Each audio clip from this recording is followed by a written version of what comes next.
বাসায় তৈরি পিৎজার স্বাদই অন্যরকম হয়। এটি রেস্টুরেন্টের থেকে অনেক অনেক ভালো হয় আর খেতেও অনেক সুস্বাদু হয়।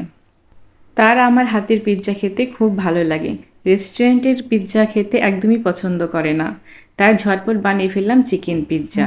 এর জন্য প্রথমে আমি একটি ডো তৈরি করে নিয়েছি। এরপর প্যানে তেল দিয়ে একটি সুন্দর রুটির আকার করে নিলাম। এরপর একটি কাঁটা চামচের সাহায্যে ছিদ্র করে নিচ্ছি যাতে ফুলে না যায়।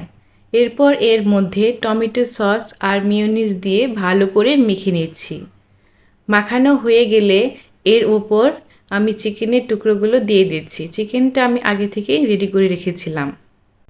এই চিকেন পিৎজার ফুল রেসিপিটা পরে একদিন আপনাদের সাথে শেয়ার করব। এরপর আমি দিয়ে দিচ্ছি টমেটো আর পেঁয়াজ। টমেটো আর পেঁয়াজটা সুন্দর করে সাজিয়ে নেব। তারপর চিজগুলো উপর দিয়ে দিচ্ছি। চিজগুলো সব জায়গায় সমানভাবে দিয়ে দিতে হবে। এতে চিজগুলো গলার পরে দেখতেও অনেক সুন্দর দেখা যায়।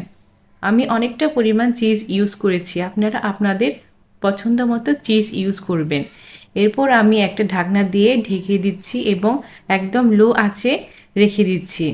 আমার এই পিৎজাটা বেক করতে সময় লেগেছে 15 মিনিট।